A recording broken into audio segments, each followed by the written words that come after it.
Hello, this is Cuckoo. This here is the Phase8. This is also the Phase8, but slightly modified and enhanced and explored. And this is also the Phase8, but even more exploration, even more modifications. So in this video I want to show you a little bit about my process here and some of my ideas and concepts and what came out of it. And also I'm going to sprinkle in some of Václav's ideas, because we had this session together really, and we kind of stumbled upon many interesting things here. So without further ado, I'm going to show you a bunch of experiments. Let's go. Okay, so this is my journey and exploration in chronological order, I'd say. I hope. I haven't started yet, but that's what I'm aiming for, on how I explored different ways of making variations to the sound and creating new types of sounds, exploring with an open mind and see what I stumble upon. Because I feel like with this, you need to have an open mind and see what you stumble upon, and then see where that kind of fits into your sonic palette. So first of all, I played it as it is. And what you have in the beginning is the velocity,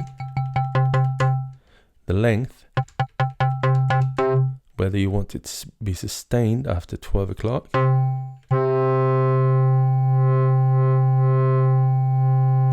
and then you got this depth of a modulation, the rate of the modulation, quantized modulation, various types of modulation, and then you got the open microphones,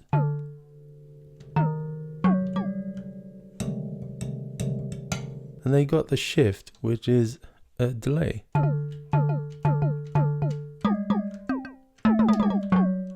Yeah.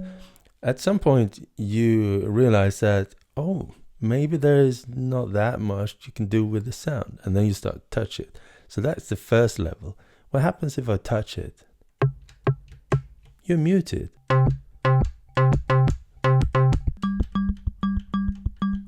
I can even feel the vibration. And then you're like, when I touch it with my finger, it's like touching a microphone. So you hear a very obvious touching the microphone sort of sound, which could be a bit too boomy and bumpy. And then you start touching it with other things. For instance, a brush. Let's touch it with a brush. Nice. How about sustain?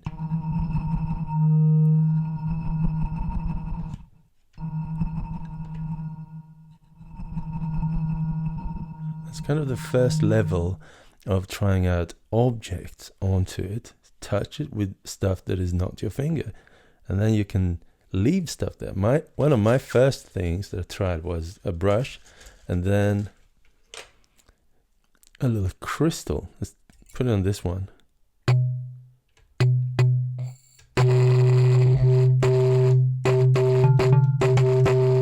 It rattles. Yeah, so we have rattling and we have texture. When you're touching it very lightly, that's where I feel it was the most interesting. If I go blasting, we hear this kind of bass heavy bumping frequency of touching a microphone.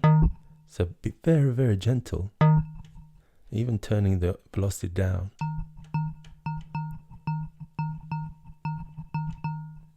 Alright, let's make a little sequence.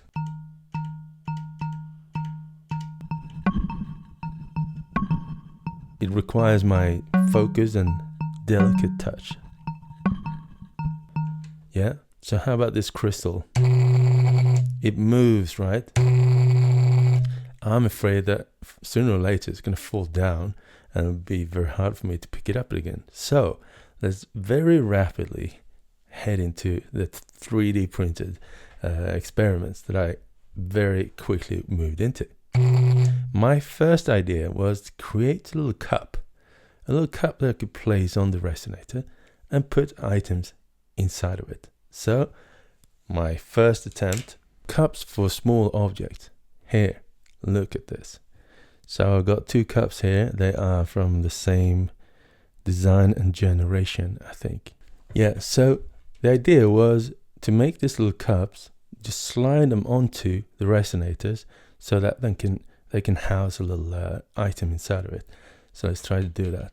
As you can see in the close-ups, I've tried to minimize the amount of contact points that this plastic 3D printed object has with the resonator in order to mess as little as possible with the already vibrating motion and sound of the resonators. Because obviously the moment you put something on it, it will mute to some extent. So before I put this on, let's put a full blast and with sustained note. This is the sound of this resonator now. Now I'm going to slide this on, just lift it up ever so slightly. Slide this on. Here we go. We can hear 2 things happen. The pitch went down and also it got muted a little bit. If I move this now, already there we can start to mess with the pitch. So if I move, the closer I move it to the base of where it's fastened, the higher the pitch. But at some point it comes all the way into the bridge here, and once it's kind of locked closely into the bridge, it mutes it altogether because it's kind of just stopping the resonator from vibrating. So I need to push it out again. Another thing you can hear now is this, I refer to this as the alien. The alien appears when you touch it sometimes. At first, I thought it was super funny. It was mysterious to me. When does it happen? But I figured after a long time, the alien appears when the resonator, the tip of the resonator is very, very close and almost in contact with the electromagnet. If I press it all the way down, it can't vibrate because I'm pushing it down. As I move it slightly up,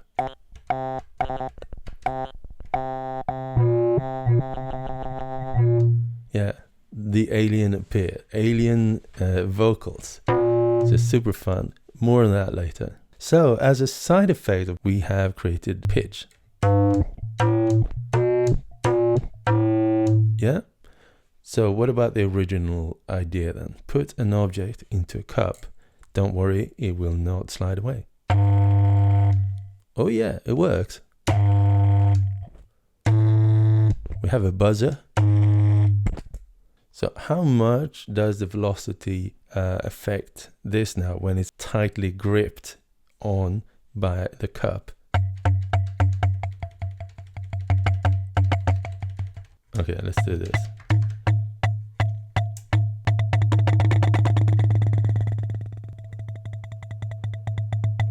The air.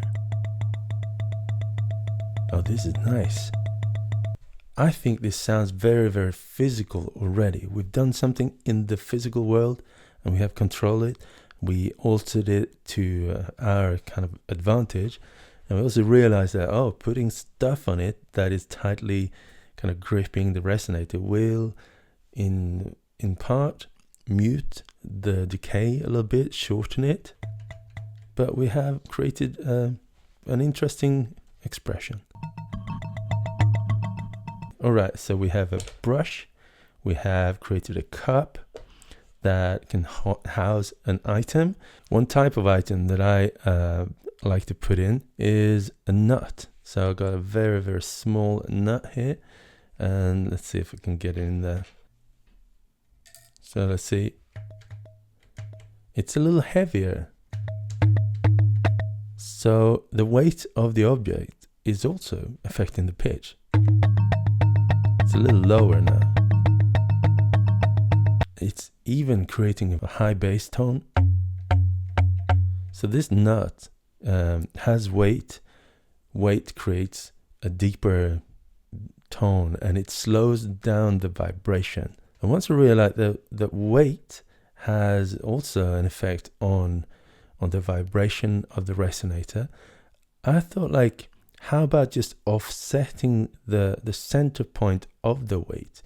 I put something on the edge of this cup and put it outside of it, so it's creating a little counterbalance. And my idea here was to be as lightweight as possible, to just barely nudge it, because I know that just even the slightest touch of a finger will just mute it completely. So my thought going into it was, let's not mess with the weight too much, just very, very gentle. So I created a little shape. Let's bring it in. So this little shape I created for two reasons. One is to just put it on the edge here and then see what happens with the tone. So let's listen to the tone first here. Now I'm going to clip this to the side. So much happened with the tone that it's unbelievable.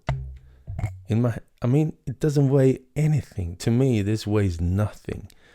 And it's 3D printed PLA plastic, and it just weighs nothing to me. So put it on there gently on the edge, and I move it. And even the slightest movement is creating an off balance, I believe.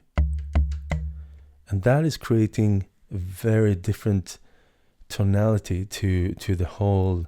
The electromagnetic field creating an impulse here, and that is creating a twisting vibration in the resonator.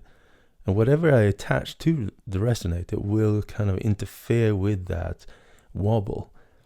And my idea here was that if I can place it in the same direction of the wobble motion, maybe that creates a different tone as opposed to putting in an opposing direction.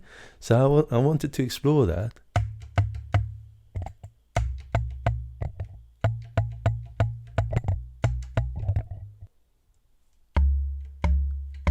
Rich bass suddenly. And also we can hear it struggling to maintain the tone, which is very interesting. Over in this angle, it's not hanging over enough to kind of stop the continuous tone. Interesting.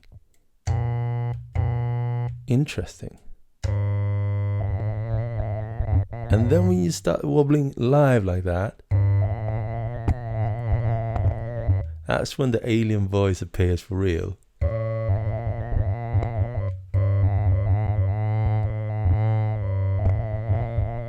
It's very, very interesting. And you have sort of control. Well, literally, you have fingertip control over this now. But you can still hear, like, it's like touching a contact microphone.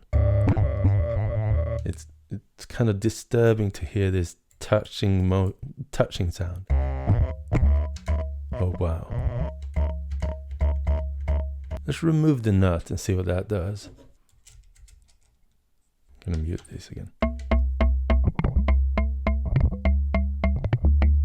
In my head, going into this, I thought that this, moving it from here to here, was going to be a very smooth kind of change, but this is very much trial and error. You just nudge it and suddenly it sounds different.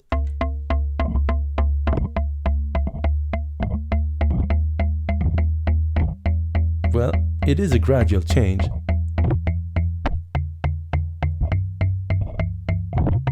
But you're not in total control of it, which is interesting. You might have noticed that I've created a specific profile here, and this I had to revise. I'm gonna bring out a revised version. It looks virtually the same, just gray. This I created it in order for it to fit into the resonator's little cutout round circular holes. I wanted to do the same thing, just stick them into the hole.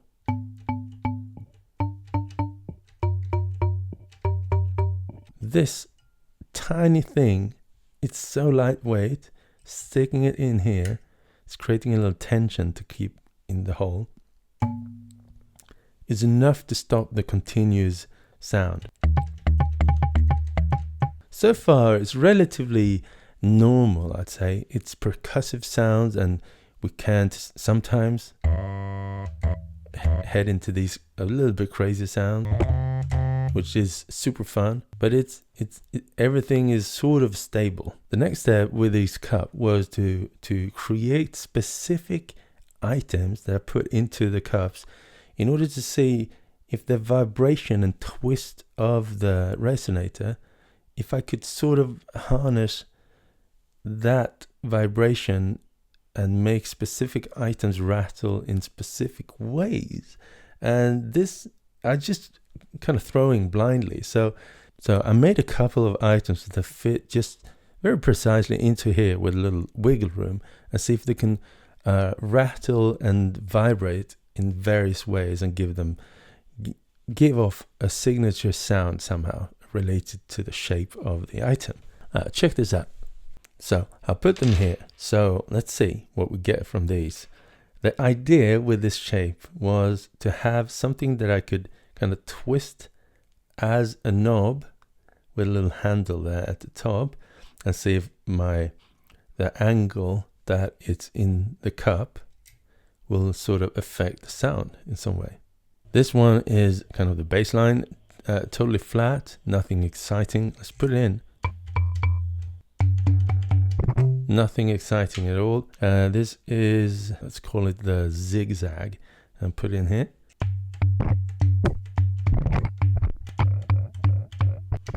I don't know, double nib.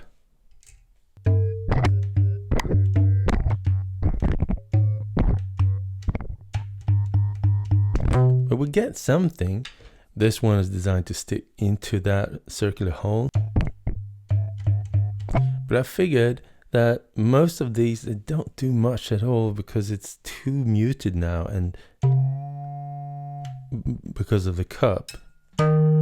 The only one that kind of worked out of these was this one. It's kind of a pyramid shaped tip there. Is for just edges. So put on the cup again. Already now you can tell that this experiment was partly a success, partly not a success, because I figured I was going to hit more audible changes in the sound. But to some extent, this was part of the journey of starting to understand how to approach these resonators and this machine. The next step for me was to get a very, very lightweight rattle on a resonator that was specifically in sustain, but also in not sustain. So how could we make something very, very light rattle? And I was, instead of doing very quick kind of tests, I was getting into the design. So I'm going to show you the design of my little rattlers that look like this. And the idea with these, as you can see, it look like a little mouth with some teeth, to have like teeth rattling on the resonators. And yeah, let's put one on. So just slightly bend it up like this, slide it on, and there we go. Let's press it. It rattles, even a short one. Let's try the other one. Rattles even more, the one with the front teeth. And in many ways, I think these were really successful.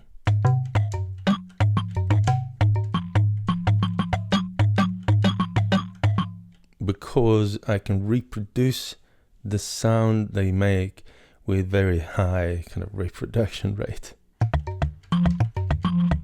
Yeah, this is nice. And even though these weigh next to nothing, they weigh something, and the vibration is very, very faint, I'd say.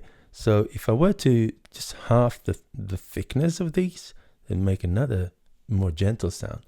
And this is where Václav comes in. He made a very similar thing, just much, much thinner. Look at this. Basically, it's just a 1 millimeter thick square cut out with one little bump in it in order to kind of throw it off balance and force it to kind of jump around a little bit more irregularly. So let's put it here. We've got this tone. Let's put it on that. Let's see what we get. Nice. So even that small change in volume has a lot to say in this very faint movement. Mine gets a little bit more heavy. And this one, Václav's,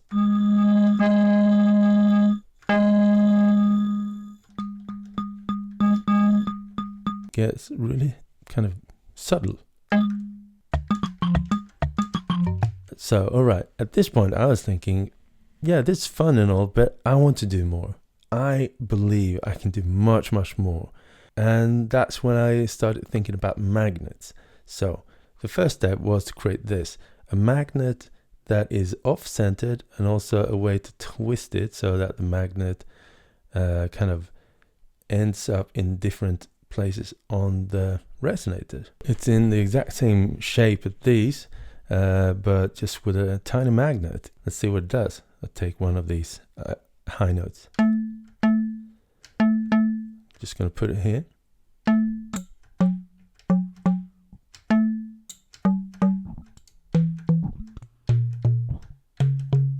And this is kind of my biggest discovery in this whole journey. The use of magnets to repitch and gently mute the tone. Again, the longer out on the resonator, the lower the tone.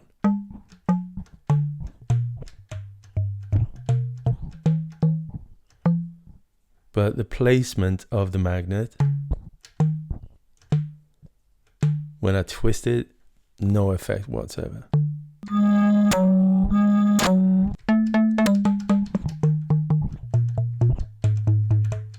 Very, very nice. So this made me create a lot of these. I just figured that the contact point doesn't really have to be on the side, so I just put it in the middle instead.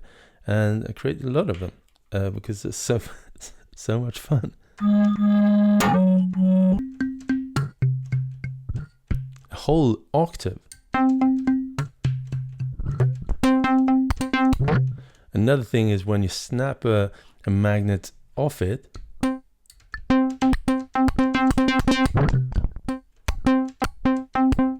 that's fun. Okay, so now the kit now sounds like this. Yeah, we created a very different sound from where we started, and that's the whole point here, to kind of explore and create variations of sound that sound different. So with the power of the magnets, I got really excited, and this is where Václav came here and we had a session together. I'm doing it as lightweight as I can. Václav came in and said, hey, how about going fully heavy? Like, it doesn't have to be this lightweight, you know, let's put something beefier and heavier on it. And I was preparing to that, kind of killing the vibration completely. I thought that putting a heavy magnet on it will most certainly just mute it. But Václav started to explore making a little system for kind of putting heavy magnets on it and just see what happens. So his idea looked like this. Yeah, so let's put a magnet on here. And wow, we get such a low, rich low end that appears here. I thought this was for sure going to be too heavy and too magnetic to sound any interesting, but it sounds really cool. And then if we extend it with another one, listen to this. And how about trying to do it continuously?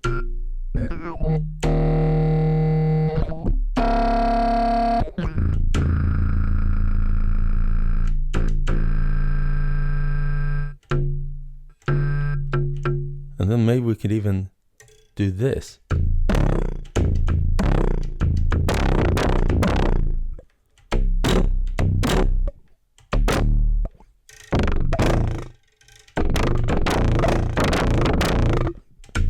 And continues.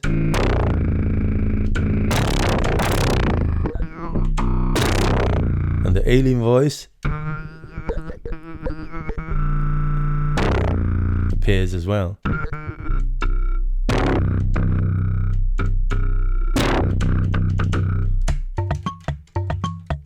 And this suddenly sounds very, very safe and kind of nice, and it's simple. And then we go here.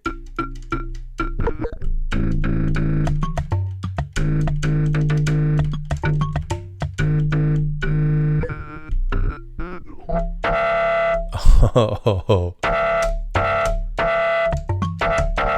And sometimes I don't even know why it sounds like that. Maybe it's because the magnet is sort of closing in towards the already controlled magnetic field from the electromagnetic thing there, the spool. And maybe this is interfering. Or maybe it's the vibration on the actual piece of plastic. It's very interesting.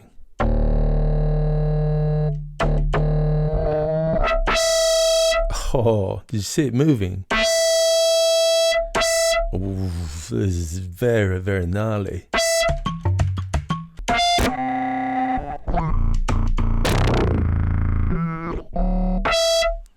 Yeah, how about that? And then I went ahead and thought, like, these kind of things that happen here, it's kind of spring-like.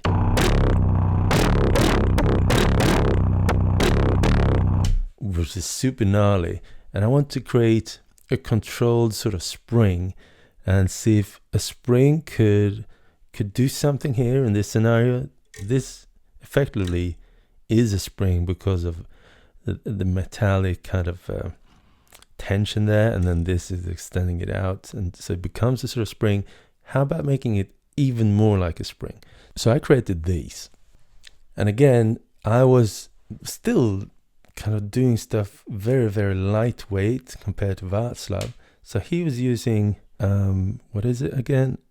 I think 6mm diameter perhaps, and 3mm thick, whereas I was using 5mm diameter and 0.5 millimeter thick in order to keep it very lightweight. So let's see here. So let's maybe just put it straight on like this one.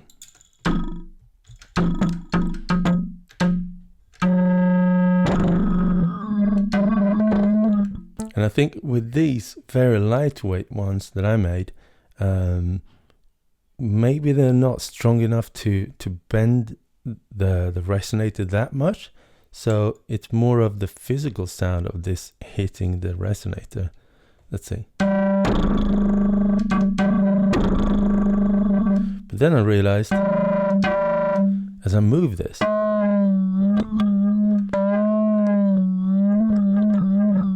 that's cool.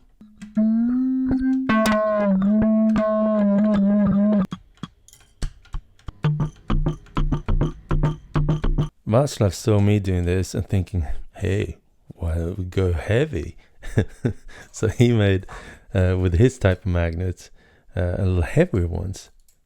Yeah, the same concept, a little thicker, and then with the heavier type of magnet. So let's put a heavy one.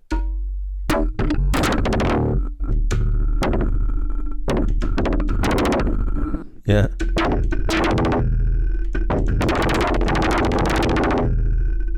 And one thing with magnets is polarity. So this one now has a polarity, right? And if I put this magnet on here, it snaps on because it's in the same polarity. But if I were to twist it around, it's inverted polarity. So what happens then is you get this kind of force field that is played around with.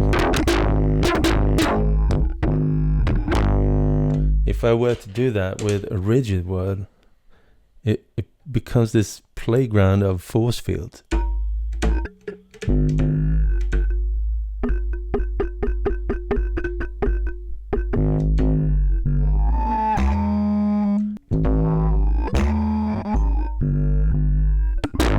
It's very interesting. It's hard to control, but it becomes this elaborate, weird force field, no touch kind of way of interacting, which is super cool.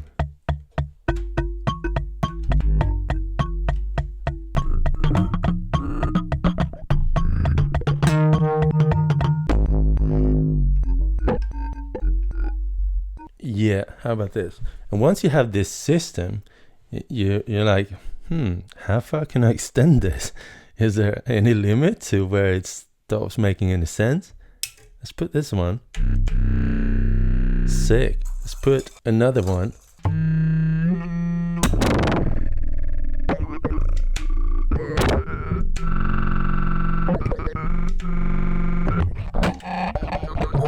And sometimes the length of a resonator has something to say as well. Like we'll put this one on the longer one.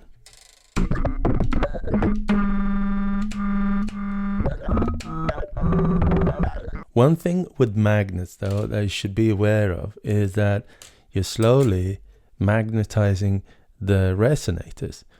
If you know, remember like in the physics in elementary school, like if you drag a magnet like this on a metallic shape, you kind of realign the electrons or whatever it is, like the magnetic force field inside the metal, and then it slowly becomes magnetic. Not as strong as these, but it becomes magnetic over time. And maybe that is going to be a permanent change in the structure of the resonators, which might lead to it behaving slightly differently. So just be aware of that. When you're dealing with magnets, you might change the nature of the metal a little bit. And one thing, if you don't have a 3D printer, just buy some small magnets like this. Just use a magnet.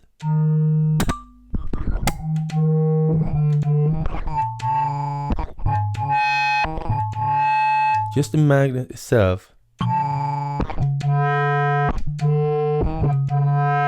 It could be a really interesting way to search for interesting sounds.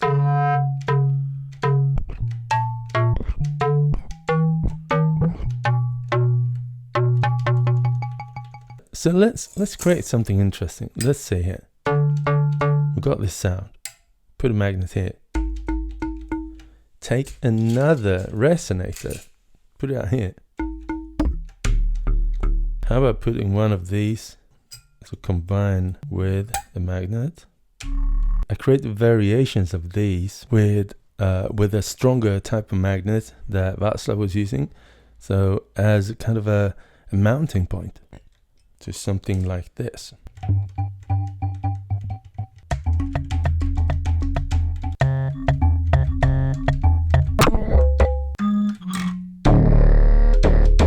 Ho ho. Oh. Oof. Oh.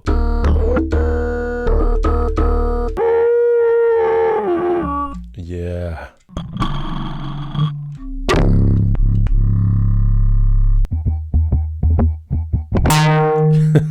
There's a magnetic field already, so this is turning towards this. It's kind of hard to turn it away because it's attracted to this one. Yeah, maybe I combine the nut. And here Václav's idea of a cup was to fasten the cup into this nut here, or screw, so that it doesn't interfere with the resonator. It turned out a really good and sort of safe way to create. Where did it go? Here we go. So this is a way to create a safe zone, which is just hovering above it. If we unscrew this, there we go. Screw it in lightly, because it's just 3D printed plastic. Now we can keep something on there without actually having any impact. So the cup itself is now not muting the resonator, which is good.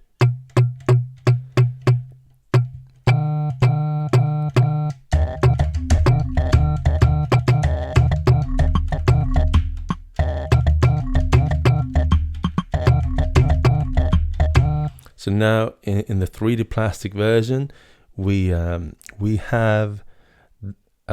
screw it as tightly as we should in order to tune this like tightly, because then the plastic will break. But if like Korg were to create something like this industrially, like in a metal or something like that, they could create a little cup holder, hovering cup, that would just hover above it, and you can screw it really tightly, and the metal will take it. Another thing that Václav thought about was to make sort of a pitch bender, because they work as pitch benders, the magnets, but he was thinking like something you could push and kind of fasten, sort of like these cups. And so he created these. So what are these? Let's put one on and I'll show you. So the idea is to put something on the resonator and apply pressure down so that you can bend it and see what happens, basically. So let's loosen this up and put one on and see what happens. And then put it on like so. Just leaning over the edge of this little metallic piece that's holding it into place. And let's see. And this is, again, 3D printed plastic, so I can't push it too hard because it will crack. About that. About this hard, maybe. So there we go. So let's see.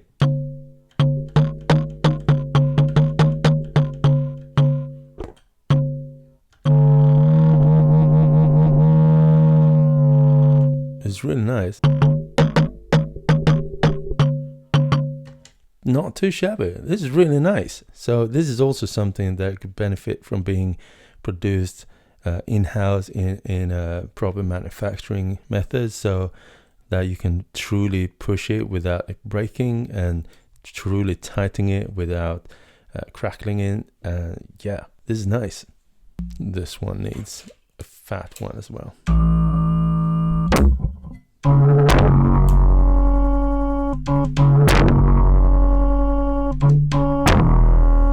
Wow. Nice. So it quickly becomes kind of unruly, and you're unlocking this nature, unruly nature of the Phase8 that just simply isn't there in its out-of-the-box shape. In that shape, it's just very kind of tidy and neat, and everything is sort of just normal. But now,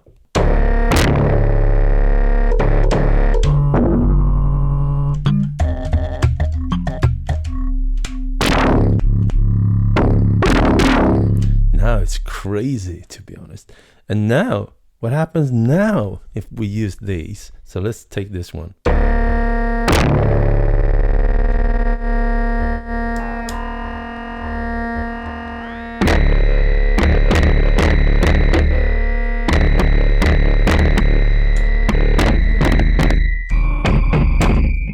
This is crazy now. So how about quantizing this?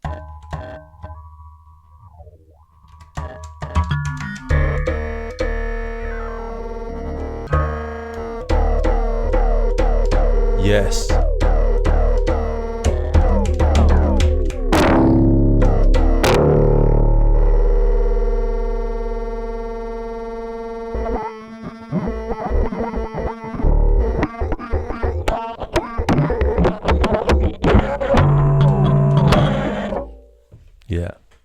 I think I'll end it here, and I'm gonna put out the 3D printing files to my patrons, the ones that I created, and it's up to my patrons to do what they wish with the 3D printed things that I put out. I have no intention of kind of mass producing these or selling the printed items, so I think it's just it's an ongoing exploration, and something that worked for me now, maybe the next time won't work for the next kind of session, and then I print something new, some new ideas, and but this is the nature of the Phase8. Go in there, go bonkers. Magnets is opening up a whole different level of creativity. Also, it doesn't have to look neat. I was kind of trying to make it look really neat because I love designing. So, but that's kind of just slowing me down, to be honest. I just create some practical solution and see what happens.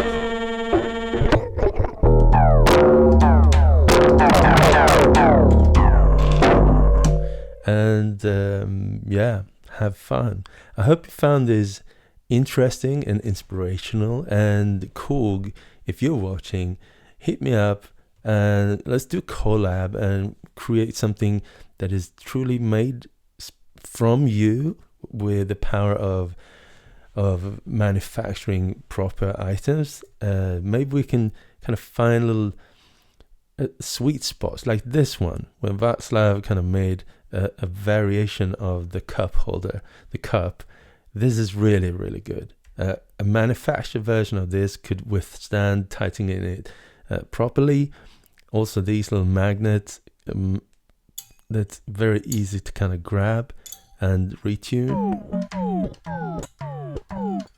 This one, very satisfying. These ones, I don't know, maybe it's just, no, I think these should also be actually accessories made by Korg. Yeah, yeah, that should be part of the toolkit, I think.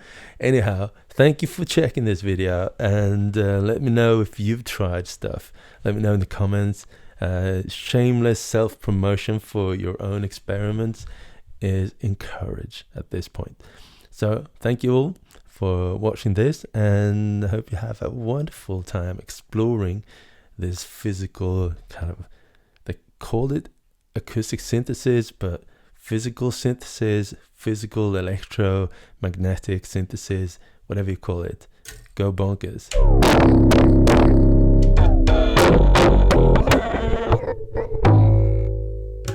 Peace out, everyone. See you soon.